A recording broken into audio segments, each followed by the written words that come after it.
Hey everyone, What If Fan here, bringing you another exciting part of What If Ichigo awoke his true powers. You can find the fanfic title and the original author's name in the description below. Make sure to check it out and show them some love. If you enjoy the video, don't forget to like, subscribe, and ring that notification bell so you never miss an upload. Quick update. What If Ninja in Jujutsu Kaisen will be going on hold soon, since we've nearly caught up with the author. So now, I need your help picking the next project for the channel. I'm currently deciding between these three fanfics. What if Reborn is Goku clone? What if Natsu has dual elements?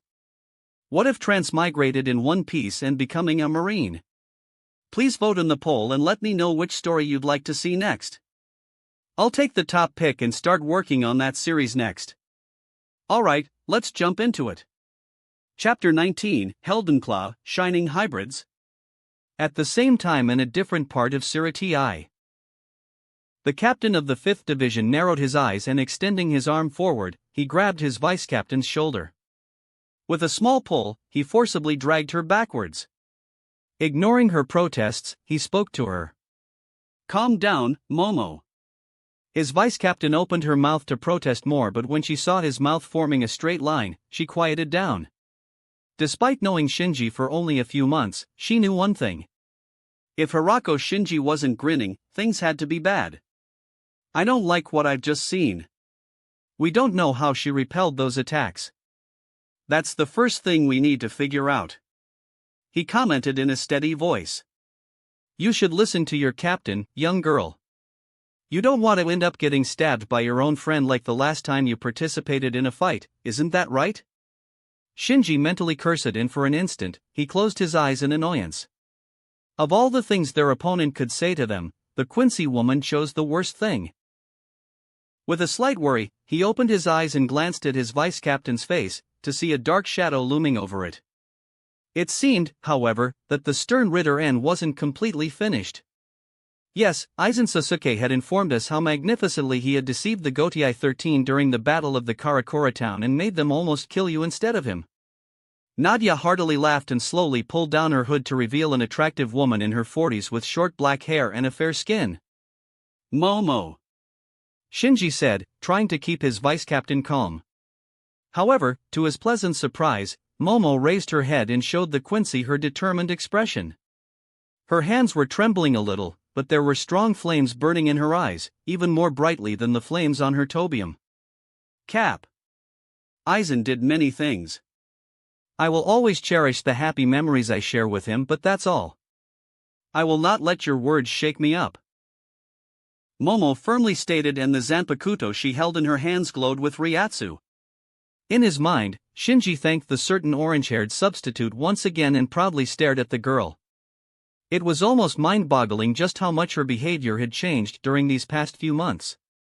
Following her example, he brandished his own Zanpakuto and slowly formed a grin. You heard her.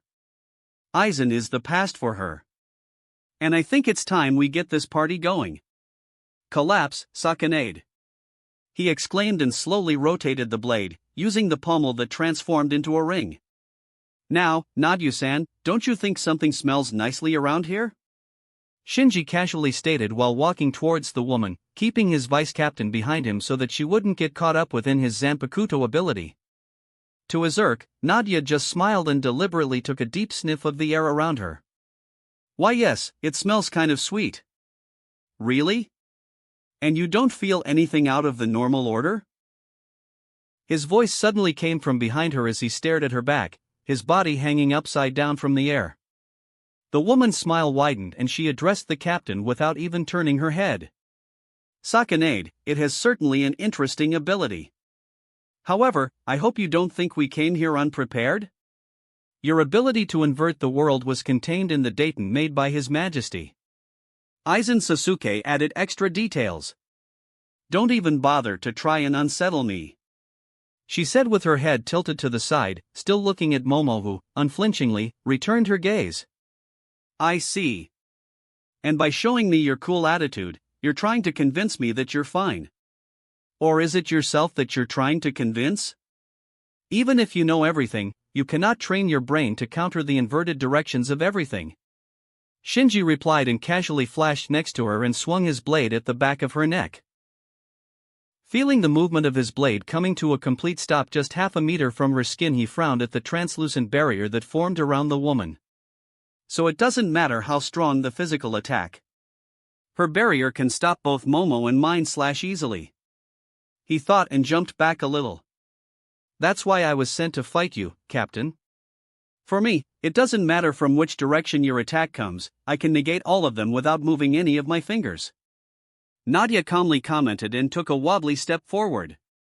Visibly looking uncomfortable, as soon as her foot touched the ground she stopped moving for a moment. Shinji observed it with a curious expression and then his grin returned. So you say, but from the looks of it, my Sakanade makes it hard for you to move freely. And if you want to successfully invade us, eventually you'll have to move again. You can't just expect me to waste my time on you if you just dash. He was forced to stop talking and flash to the side to evade a barrage of arrows coming from within the woman's barrier. Well then, that just means I'll have to kill you, doesn't it? Nadia retorted a bit coldly. Shinji narrowed his eye and touched his shoulder, where one of the arrows grazed his skin. Her arrows are fast. His eyes found his vice captain, who was fortunate enough to evade those few arrows that had been sent her way. It seemed that Nadia's focus was mostly on him. He couldn't find any faults with that. He was a captain after all and perceivably a bigger threat than any vice captain. Right now, it also played in his cards. Rotating his blade one time, he called out to the girl. Momo, while she's concentrating on me, try to find a way how to break through her barrier. His vice captain looked at him with wide eyes and glanced at their opponent, who was looking at them with confused eyes. It's okay, she can't understand what we're saying. I was able to find a new way to use my Sakanade and now even the words people say in my vicinity are inverted. Everything we say is practically gibberish to her. Shinji said with a grin, which increased as he saw Nadia shaking her head, clearly annoyed by something. Using Shuunpa, the captain of the 5th Division positioned himself in front of the Quincy and from the corner of his eye noticed as Momo cautiously went around, so that she could try something from behind the woman. He knew he needed to keep Nadia's attention on him. If he failed and she would shift her focus on his vice captain, the girl under his command wouldn't be able to fend off the fast attacks. Keeping that, along with what he knew about Nadia's abilities so far, in his mind he threw away his grin and concentrated. Okay, she was able to negate Momo's Zanpakuto abilities and physical blows. Ishum, but there has to be some sort of a limit to her barrier. If there wasn't, she would be easily the top fighter in the Quincy army. And the strongest fighter in their army wouldn't spend his time trying to kill me. As highly I think of myself, I'm well aware there are people stronger than me in the Gotei 13. He wondered and raised his hands. Bakudo number 21, Sikianton. He muttered and a large cloud of red smoke emerged from his palms, obstructing his opponent's view of him. Within the smoke, Shinji pointed his index finger at where the woman should have been and gathered his Ryuryoku. Bakudo number 61, Rikujikoro. He whispered. The cloud around him was blown away and 6 thin, wide beams of light appeared all around Nadia, flying towards her to complete the Kido spell. Without any visible surprise on her face, Nadia remained motionless and let her barrier block every beam. Not even a fireball sent at her from behind managed to penetrate it. Shinji watched it all with grim expression.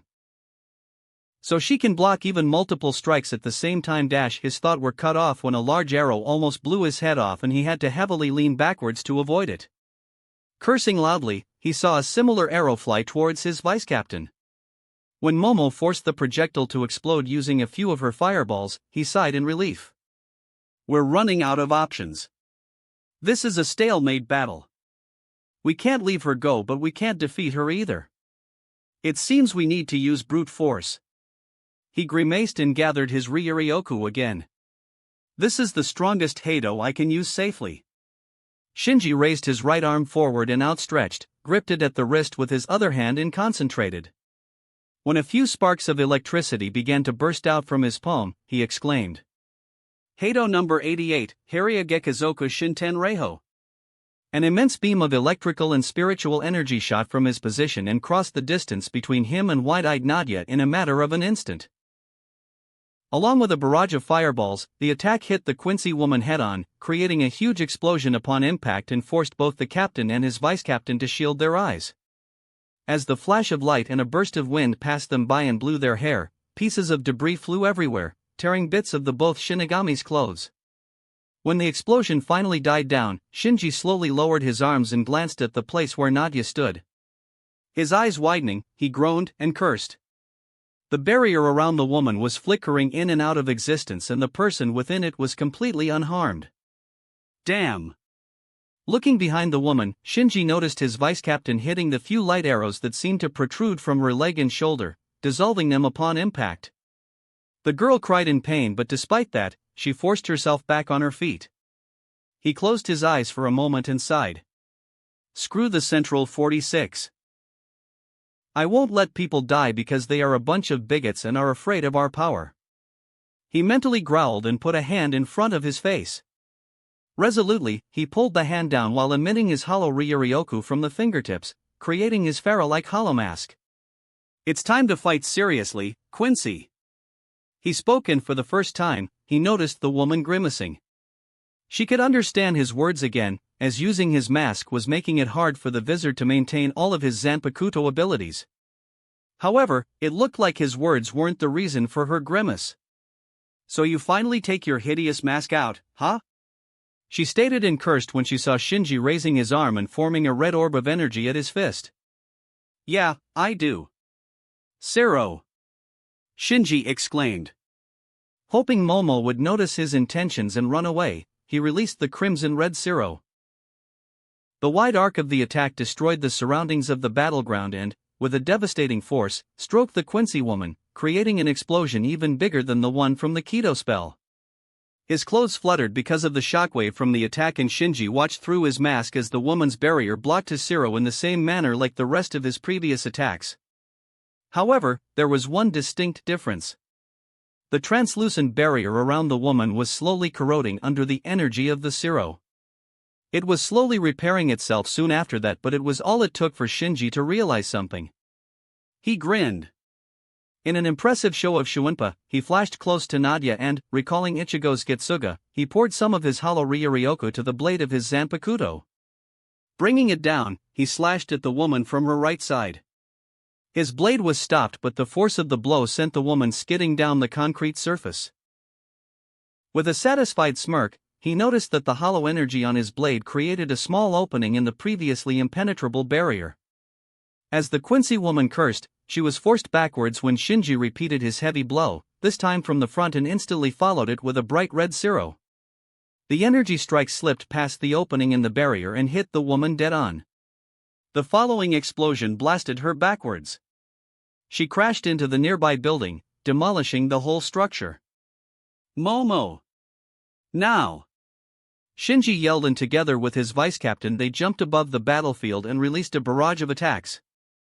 Fireball after fireball, Hado after Hado rained upon the Quincy woman lying somewhere amidst the rubble, creating a chain of explosions large enough to blast even the two Gotei 13 combatants backwards. Not convinced of their victory, Shinji finished the onslaught with another Zero, blasting half of the battlefield into nothingness. Grabbing Momo, he hastily flashed to a safe distance, and together they watched as the smoke from the explosion slowly died down. Through it, a pillar of light suddenly rose, hitting the Shikanmaku barrier from within and dispersing sideways. I have a bad feeling about this, Shinji muttered, and together with Momo hurried back to the battlefield, just in time to see their opponent kneeling on the ground with a pair of translucent wings protruding from her back. She was horribly injured, lacerations and burns covering most of her body. Blood was flowing from deep wounds, but despite all that, she was slowly getting back on her feet. Through gritted teeth she spat on the ground. D-damn you, Shinigami. Don't think this is over. She muttered. It is over. You're half dead, Shinji retorted with a frown. While he didn't like to execute enemies that couldn't defend themselves, he would do it if it meant weakening the enemy army. His frown deepened when Nadia's dry laughter entered his ears. Exactly. I'm still only half dead. Until I'm completely dead, this won't be over. She stated. When glowing spirit particles started to gather around the woman, Shinji narrowed his eyes and flashed to her to finish her off but got blasted backwards instead when the translucent barrier around the woman explosively pulsed outwards. As he rolled over in the air, Shinji saw the spirit particles slowly covering her whole body and forming multiple thin strings of Reisher, connecting it with her head. Quincy, Volstandig. Quincy, Ransatengai. Nadia muttered and straightened her back, staring at Shinji with determined eyes. Round 2, Captain. I'm glad my first opponents look strong. The superstar, the best hero, can at least show his might to his fans. IBA stood slightly behind his tall captain, both of them still staring at the Quincy in front of them with confused eyes. Neither of them moved. They were trying to solve the riddle called Masked Masculine, a bizarre person trying to pose as some sort of a justice hero. The fact that he was a part of an invading army, however, only made him look more grotesque. Let's go, villains! Star dropkick. Kamamura swiftly raised his arms and putting them forward, blocked an attempt of the Quincy to drop kick him in the chest. But the strength of the attack surprised even the large captain and he had to support himself with one leg so he wouldn't get pushed back. Behind him, IBA maneuvered to the side and with his shuriken released, he jumped in the air and tried to strike the Quincy with his sword. He was unsuccessful as his opponent grabbed the blade with his bare hand and threw him away. With a little difficulty, Kamamura sent the Quincy flying backwards, only for the man to skid along the ground and stop after a few meters. Kicking the dirt, Masked Masculine jumped forward again, faster than before. Star Eagle kick. Only his enhanced senses and reflexes allowed the captain of the 7th Division not to get overwhelmed by the kick. He managed to bring his gauntlets-covered forearms in front of him in time to lessen the impact of the sudden knee kick to his guts. Gritting his teeth, he felt his feet leaving the ground. Even the lessened attack had enough force to send him flying backwards and he noticed small dents in his gauntlets. These were able to block strikes from Zaraki Kenpachi long time ago. Just what monstrous strength this person possesses? He wondered, and seeing the Quincy closing on him again, he grabbed the hilt of his Zanpakuto and when the enemy was close enough, he slashed from the side. His blade didn't penetrate his opponent's skin, but the blow was powerful enough to force him to fly to the side. Neburito.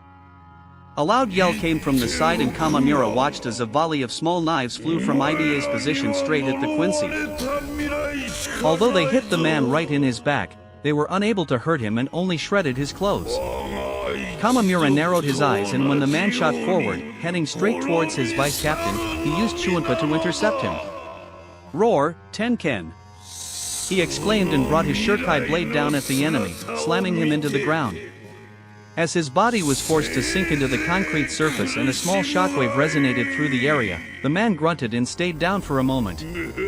There was no blood and the man's fingers twitched. Kamamura raised his sword and with a bit of regret prepared to execute his enemy.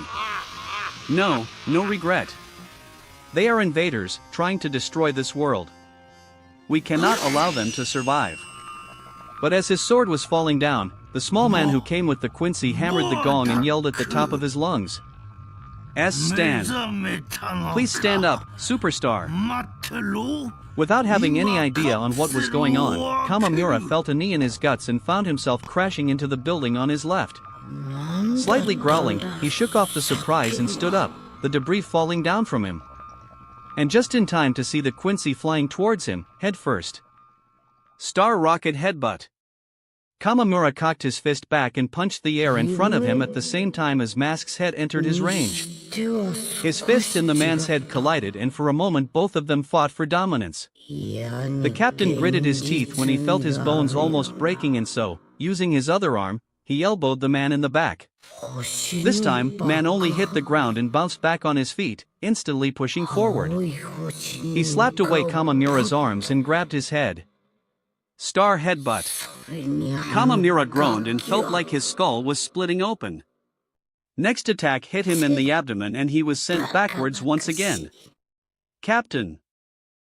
IBA exclaimed and using Shuunpa, he appeared behind Mask, holding the pick-like protrusion on his blade and aiming the tip of his sword at the Quincy's back. Naburito, Naku number 2. From the end up his Zanpakuto, a small blast shaped like a knife shot forward and sank a little in the Quincy's skin, causing the man to snarl. Before he turned around and slapped IBA away, the vice captain managed to shoot another 2 blasts, drawing a bit of blood. Unforgivable, villain. To injure a hero, unforgivable. Mask yelled, and putting his index and middle fingers to the points of the star on his mask, a star-shaped beam flew at IBA in high speed. The beam of a hero will. He trailed off when Kamamura flashed from behind him and intercepted the beam just before it could hit his vice-captain. Stopping it with the back of his blade, the captain stared at Mask. "What are you, Quincy?" Mask returned his gaze with a confused look, a question mark forming on the forehead part of his mask. He tilted his head to the side and spoke. "HM? So you finally say something, villain?" His mouth opened widely, a loud laughter escaped his throat. "It seems you still haven't noticed it. I'm S, the superstar, and the audience cheers are my power." Keeping a calm expression on his face, Kamamura narrowed his eyes. It's unbelievable he is simple enough to give away the explanation of his power so easily. He's almost like a manga character. He thought and glanced at his vice-captain twitching on the ground and trying to will himself back from unconsciousness. But I shouldn't complain. If what he says means what I think it means, once that small person is out of the picture he should be powerless. I see. Thank you for the explanation. He retorted, and raising his Zanpakuto upwards, a giant arm formed above him. The increased range of his attacks made the Quincy narrow his eyes. "That is an intriguing trick, villain," he stated, and when the blade fell on him, he evaded it by jumping to the side. However, he noticed too late that it was only meant to scare him off and that he wasn't the true target. With a horizontal slash, Kamamura bifurcated the small man next to the gong. "Mister," the small man said in a frightened voice as his legs flew in a different direction as his torso did. Mask quickly turned around. "Jaya Ames." He glanced at Kamamura and raised his clenched fist. "You coward! How dare you harm a simple fan?" he yelled, enraged. Kamamura sighed and suppressed the regret he was feeling again. "You didn't give me another choice, Quincy. He was the source of your power. Without him, you are powerless." He raised his Zanpakuto once more and prepared to strike Mask with the giant's arm, when a loud voice caused him to widen his eyes. "You can do it, superstar. Don't give up." The small man, James, was still alive and able to loudly cheer for his partner. Glancing back at the larger man, Kamamura saw the star-shaped mark manifest on the back of his fists. In the next instant, however, the man disappeared from his view and reappeared right in front of him, his fists flying at the captain. "Striking my dearest fan? You have just angered me, villain. Die with my Star Killer Punch." Moving fast, Kamamura managed to block the first punch but felt few bones in his handbrake, making him unable to block the rest of the strikes. He felt the hits connect with his stomach, shoulders, and jaw, forcing him to spit blood and fly backwards, where he crashed through the wall and continued flying further. Destroying 2 more concrete structures on his way, he finally came to a stop at the third one and a large amount of blood escaped his mouth. He fell on his knees, supporting himself with the uninjured hand. As the blood dripped from his mouth, he mentally cursed. This is too much. I never expected them to be this strong." From the corner of his eye, he saw Mask rapidly approaching and he gritted his teeth. "I can't fail here. I will protect Soul Society just like Genryo Saidano taught me." He thought, and ignoring the pain in his body, he forced himself back on his feet and released a large amount of Ryatsu, stopping the Quincy in his tracks. "Bankai! Kakujo Tenjin Mo'o!" A giant figure rose from behind Kamamura, demolishing the rest of the building he was in and causing Mask to widen his eyes. "Let's continue, Quincy. It seems you're hell-bent on claiming you're a hero and I'm the villain. I will change that opinion. It had been decided that we should deal as much damage as we can, so you should prepare yourself, former captain." Rose didn't answer and watched as the Quincy in front of him, Quiljopi, drew out his sword and pointed it upwards. Without a warning, half a dozen rapier arrows dropped from the sky at the wizard's position. He was forced to use his Shuenpa to flash sideways, and so he took his Zanpakuto out of the scabbard. I can almost feel the unartistic aura around you, Quincy, and it makes me sad. It makes me very sad. Rose stated with narrowed eyes and quickly put his sword in its scabbard in front of him, levitating it with his Ryuryokuto from a cross shape. With a small twitch, his fingers began to slowly move up and down, as if he was playing on a piano. He knew he didn't have much time before his enemy would attempt to strike him again, and so he increased the speed of his fingers. His eyes glued to the movements of his own hand, he couldn't see the wary expression on Quilch's face when the man heard a real piano music being played. The sound coiled around him, creating an illusion of feeling constrained. Yes, this is nice, don't you agree? Arpeggio. Rose whispered and moved his fingers even faster. The music of his illusion gave birth to countless wires, wrapping around the Quincy's body, squeezing it tightly. The wizard was slowly increasing his rhythm further, falling into a musical trance, while the wires began to constrict his opponent more and more. It is pointless, wizard. We have been given Dayton from His Majesty. I already know this ability of yours. Rose awoke from his daze to see an intricate pattern showing on the back of Quilch's hands before the said man tensed his limbs and broke out of the constraints. Feeling the rapier accumulating near his opponent, Rose hastily grabbed his levitating Zanpakuto and brought it in front of his face, just in time to stop a harsh slash at his head. What is wrong? I've been given an impression you hybrids prize yourself to be quite powerful. From behind the blades, Quilch provoked him. Straining his muscles, Rose pushed the man off of him and gathered his Ryuryoku. Do not worry, Quincy. This is still just the first act of my play. Here comes the second part, play, Kinshura. He exclaimed. In an instant, his Zanpakuto transformed into a golden whip, its tip flying forward. It hit Quilch straight into abdomen, causing Rose to frown. He didn't even attempt to evade it. His eyes widened when the robe the man was wearing tore at the point of impact and showed his completely intact skin. Not even a scratch? He thought in disbelief and cursed when an arrow tore a bit of flesh from his calf. You're too careless, wizard, or was it vizard? My Hylic file bears barely an average power and yet you're getting torn like a butter. Quilch continued his provocations and corrected a hair that fell in his face. Rose schooled his expression and resolutely swept his whip-like sword, forcing Quilch to block it with his own blade. Flashing to the right side, Rose spun around, his Zanpakuto flying in a broad range, and with a small waving move he attached the tip of the sword to his opponent's back. Golden Sal Tree Sonata number 11, 16-day-old Moon Rose. He tapped his end of the Zanpakuto and a tiny vibration traveled across the whip, intensifying with the distance. When it reached the opposite end, a sound of a strummed guitar string sounded in the area and created a shockwave that blasted the Quincy headfirst into the nearby building. Rose shielded his eyes from the burst of wind and jumped backwards, to avoid the flying debris. In a fluid motion, he swung up and down his Zanpakuto, destroying all arrows that shot from the destroyed building. Safe from the harm, he frowned. He's durable. I commend your attempt, but I will repeat myself. It is all but for a knot. When a figure emerged from the cloud of a swirled dust, Rose grimaced. His opponent was barely injured.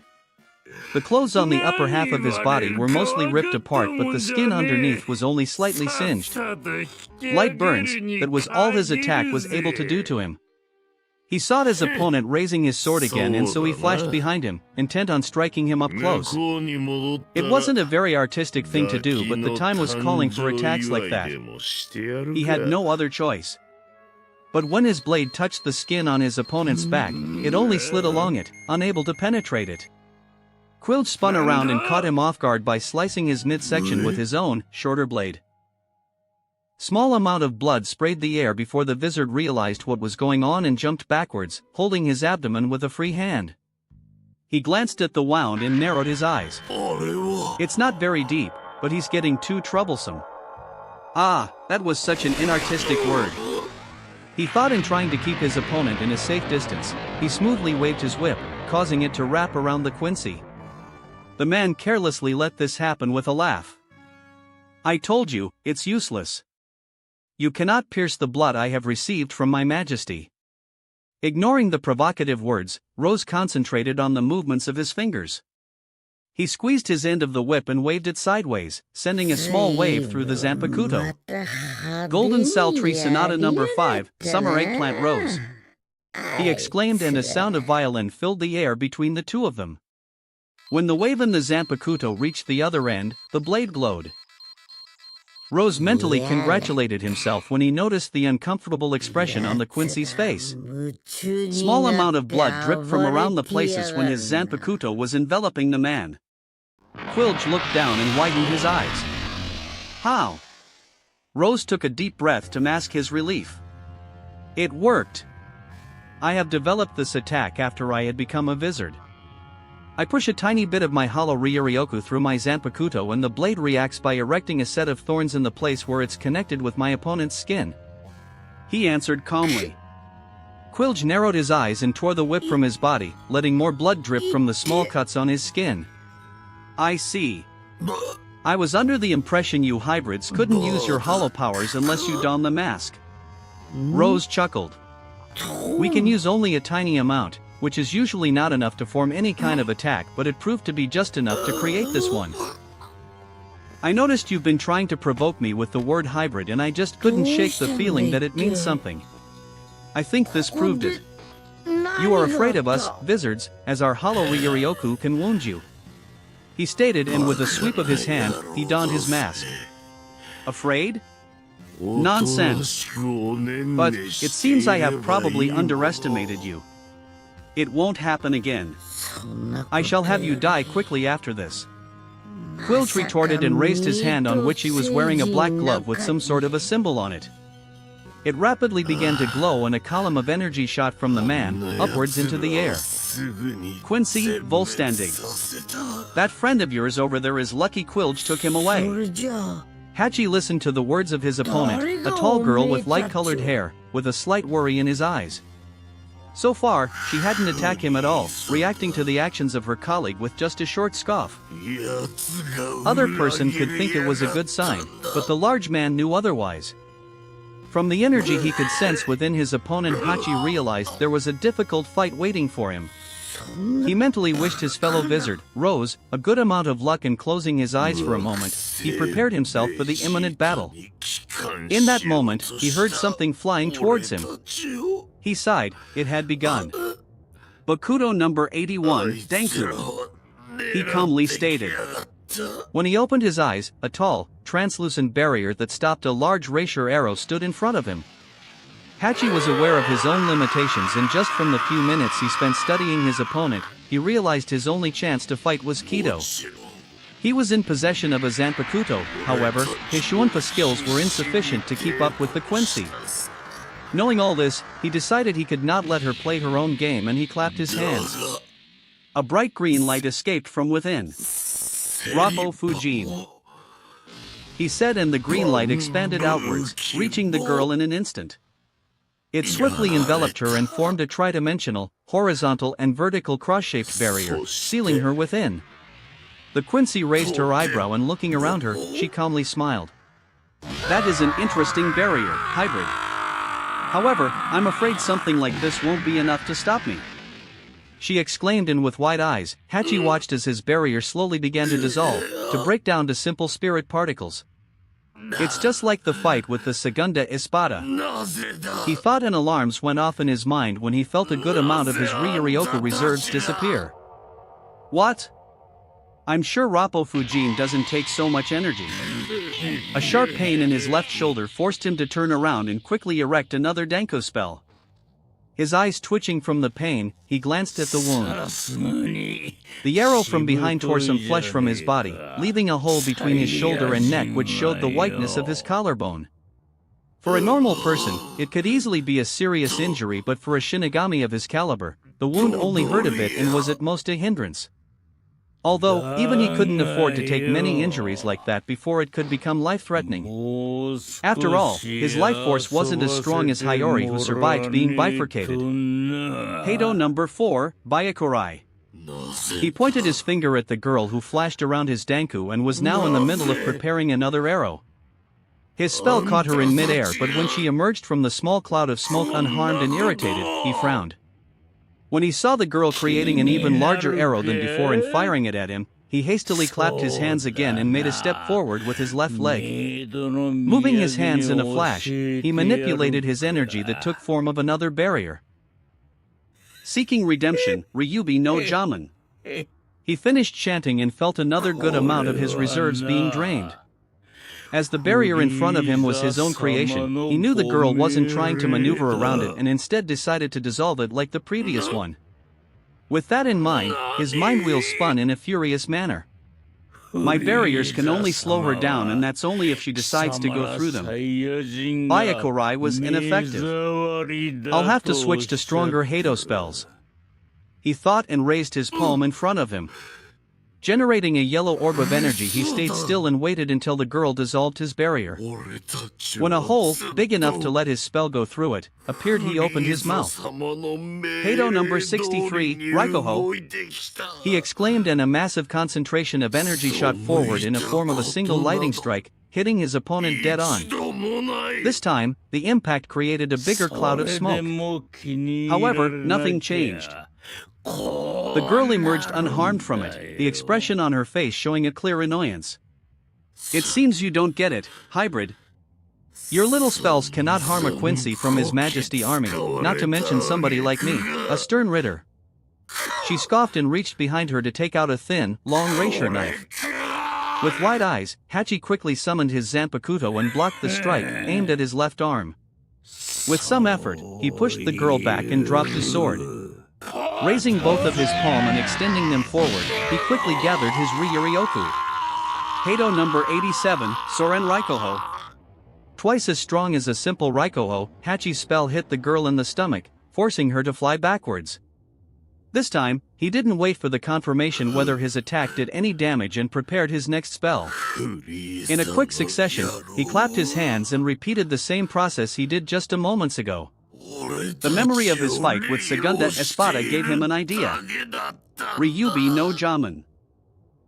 A small bead of sweat formed on his forehead, but he never stopped waving his hands. Koko no Jamin. A barrier in a shape of watermill appeared next to the first barrier, around the place where his opponent crash-landed. Kigai no Jamin. A honeycomb-like barrier formed next, and Hachi felt the beads of sweat on his forehead multiplying. Hoyaku no Jamin. An obelisk rose next to the cloud of smoke, from which Hachi could see a silhouette of the girl slowly standing up. Ignoring the fatigue, he moved his hands and let multiple planks appear around the tip of the obelisk, creating a lampshade. The 4 barriers in place, Hachi took a deep breath before raising his middle and index finger together and pointing them at his barriers. Shurju no Simon. He felt his legs wobble and fell on one knee. The Ryuryoku expenditure were slowly approaching his limits. Impressive, hybrid.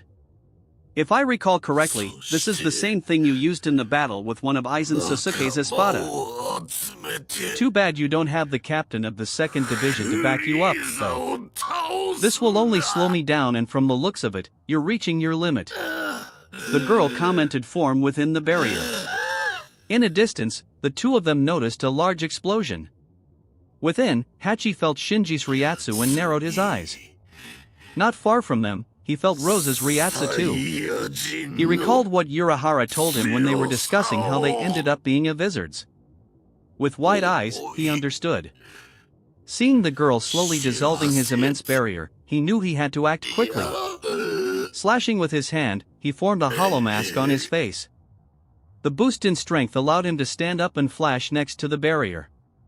When he observed the girl warily looking at his mask, he sighed in relief. It's this or nothing, he thought, and with his right palm, he touched the barrier. What are you doing? The girl asked cautiously. Hachi didn't answer and instead concentrated on his remaining Ryuryoku reserves, carefully adding his hollow energy into the mix for his next spell. Seeping crest of turbidity. Arrogant vessel of lunacy. Boil forth and deny. Grow numb and flicker. Disrupt sleep. Crawling queen of iron. Eternally self-destructing doll of mud. Unite. Repulse. fill with soil and know your own powerlessness. Heido number 90, Korohitsuji. He chanted and watched as a large coffin, constructed with a black energy, slowly enveloped the girl.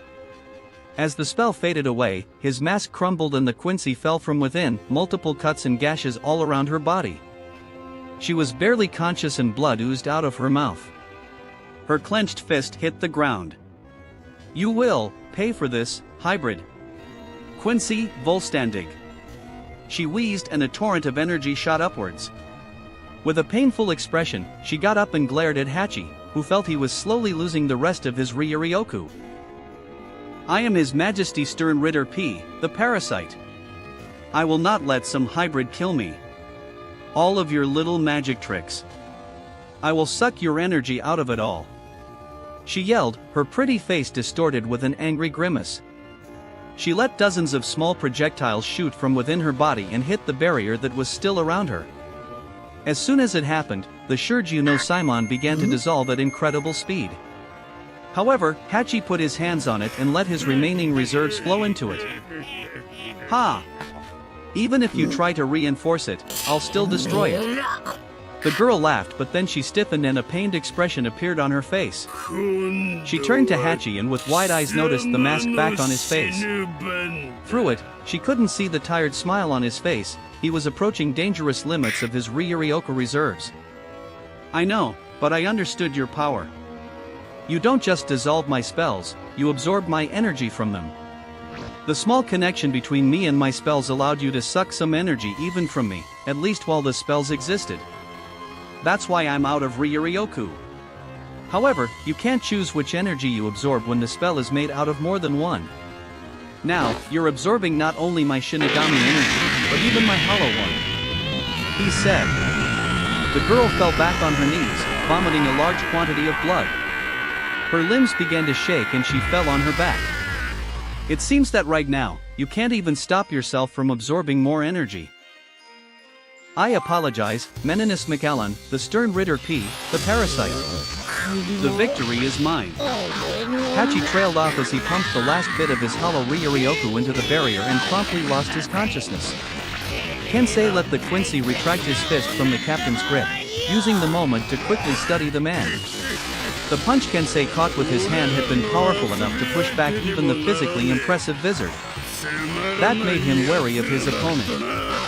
He released his Ryatsu, causing the ground below him to crack. I'm not really a patient person, Quincy. That's why I'm going to end this quickly. Bankai, Tekken Tachikase. He exclaimed, revealing his Zanpakuto true form with an angry glare aimed at his opponent. Flashing around the man, Kensei appeared behind him to deliver a devastating punch to his back and launching him straight towards a nearby building. The man's flight didn't stop there and his body crashed through several concrete walls before his momentum eventually ran out. Without missing a beat, Kensei followed the trajectory and dodged a racial arrow while doing so. Never looking back to see where the projectile headed, he landed next to a hole in the last wall and tried to see the man's silhouette through the dust cloud. Punching upwards, he smashed another arrow targeting his body and with a growl, he reached into the cloud. As his fingers grabbed the fabric of the man's clothes, he strained his muscles and threw him out of the rubble. His eyes followed the path Driscoll's body traveled in, and when the man landed on the ground, he instantly flashed to him and tried to deliver another heavy blow. The knuckle blades on his fist connected with the Quincy's knuckle bands, creating a small shockwave which forced the two combatants to jump backwards. Driscoll was obviously in some pain, yet he laughed. Finally. My excitement slowly returns when I'm fighting you, Captain. You even forced me to use my blood venom. Your punches packed a lot of strength. However, seeing as you're using a Bankai against me, I think it's only polite to return the favor. Kensei frowned, not completely understanding the implications of his opponent's words. Cautiously, he watched as the man reached inside his robe to take out a round, metallic thing. It looked like some kind of a device and Kensei decided to focus his eyes on it. His opponent noticed his stare and laughed. Don't worry, Captain. I'm not going to use this on you. Even if I could store 2 Bankai on it, right now, the conditions wouldn't allow me to do it. Now this made Kensei finally realize what he was looking at, and the temperamental Vizard gritted his teeth. His opponent laughed once more. Indeed, here I have the Bankai I usurped from that vice captain. I was quite surprised to find out just how powerful it is. I think it was called Koko Ganryo Rikyu. Watch.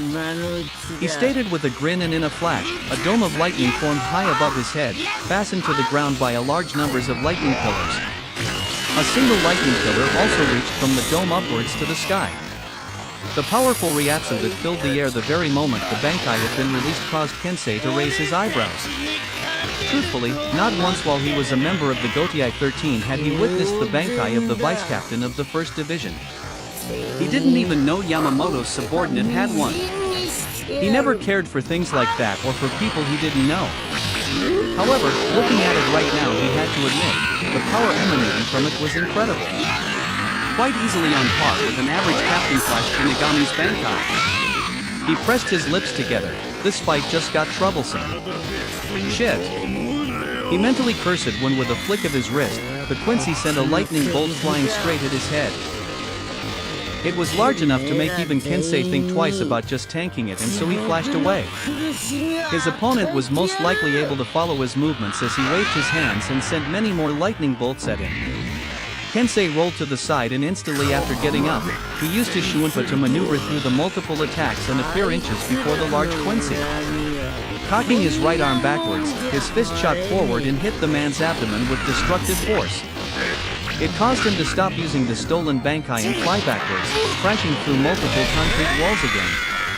This allowed Kensei to take a short breather, and he looked around at the marks the stolen Bankai left on the landscape. Is this really a Bankai of a vice captain? It's incredible. He wondered and cursed when a large arrow flew his way. Barely evading it, he flashed forward to follow after his opponent, but as soon as he landed he was struck by a lightning bolt. Cat, you're good, Captain. But you're also predictable. An easy target after one analyzes the pattern of your movements. Driscoll panted and emerged from the cloud of dust, blood dripping from the corner of his mouth. In front of him, Kensei was being electrocuted, and after an instant he knew that anyone who was into kinky stuff like that simply had to be an idiot. The burning sensation within his muscles was unbearable, making him feel sore. The spasms within his muscles made him feel like the very fibers, tendons, tissue in his body were getting torn at a painfully slow rate. He felt itches all over his body, but the convulsions made it impossible to scratch anything. Even if he could, he wouldn't have been able to scratch the flesh an inch deep in his skin. His jaws were clenched, forcing his teeth to smash together. He almost felt like they were moving, digging themselves into the gum. Twice, his body was hit with the lightning bolts. And then it was over. The breath escaped his lungs in a form of a groan, and his limbs felt a bit numb. He managed to open his previously closed eyes, and before his opponent could send another attack his way, he ignored the weird feeling in his muscles and jumped forward. He noticed the Quincy's right arm rising to deliver a counter punch, but a chain enveloped it and prevented it from moving towards his head. I almost thought he would just stay down. Driscoll cursed and tried to move his hand, intent on throwing the person holding the chain away from him, when a masked person appeared above his hand. Mashiro kick. The super vice captain's mask-enhanced kick forced the Quincy's arm backwards, allowing Kensei a clean aim at the large man, which he immediately did. His fist connected with the man's abdomen, but he controlled the punch so that the man didn't get blasted backwards. It just knocked the wind out of him. Still having the time to follow through with another attack, Kensei tightly gripped the knuckle blades. They slowly changed form and turned into brass knuckles. With a yell, he pumped Ryuryoku into his arms and released a series of hard punches to the man's guts, finally allowing his feet to leave the solid ground. The two vice captains landed next to their captain, heavily panting.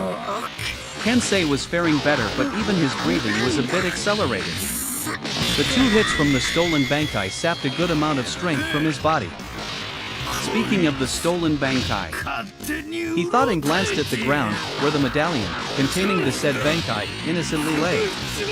The Quincy dropped it in the moment Kensei's punch sent him plummeting backwards. While his two vice captains tried to catch their breaths, the captain walked closer and stared at the small device. When he sensed some movement in the distance, within the cloud of dust from his opponent's crash landing, he growled and cocked his fist back. Resolutely punching downwards, The brass knuckle on his right hand hit the medallion, and after a brief moment of resistance, it smashed the device into pieces. In a small shockwave, the constricted reactor within the medallion exploded outwards, disappearing into the air. Maybe it was just his mind playing tricks on him, but Kensei was almost sure he heard a whisper entering his ears. This short distraction, however, cost him greatly. A torrent of energy shot upwards from within the dust cloud, dispersing it instantly. A large figure of Driscoll Bursey with a pair of rapier wings protruding from his back stared at the group of 3 Shinigami with one of his arms cocked back, preparing a monstrous arrow. In a flash, he released it and the projectile traveled the distance so fast, the vice captains were unable to intercept it. Kensei was trying to shake out the surprise of hearing the whisper when a sharp pain forced him to loudly groan. He lost his balance and fell on his back. He knew he was probably injured, but his mind was in shock, unable to determine what happened. Kensei. It was only when he heard Mashiro scream that he widened his eyes and, supporting himself on his elbows, looked down. Shit. Most of his left leg had been blown away, leaving him only a part of his thigh. Everything else was all around the place in a form of small pieces of flesh and a pool of blood. His mind finally realized what had happened to him and the pain intensified, forcing him to grit his teeth. He saw his 2 vice captains hurrying to him, and so trying not to cry in pain, he yelled at them. Idiots. We're in a war. Forget about me and focus on the opponent. A small shockwave resonated through the area when Driscoll Bursey landed in front of the group, his feet shattering the concrete ground. That was a bad idea, Captain. By destroying the medallion, you actually helped me. Without it, I was finally able to release my Quincy, full standard. The man laughed and began to surround himself with spirit particles. Kensei glanced at his nervous lieutenants and then at his injury. Shit. That wraps up this part of What If Reborn is Gohan in future timeline. Thanks so much for listening. As always, new parts drop every 4 days, so be sure to stay tuned. Just a quick reminder, What If Ninja in Jujutsu Kaisen will be going on hold soon, since we've nearly caught up with the author. So now, I need your help picking the next project for the channel. I'm currently deciding between these 3 fanfics. What if Reborn is Goku clone? What if Natsu has dual elements? What if Transmigrated in one piece and becoming a marine? Please vote in the poll and let me know which story you'd like to see next. I'll take the top pick and start working on that series next. If you enjoyed the video, don't forget to like, subscribe, share it with your friends, and please consider supporting the original author as well. See you in the next one.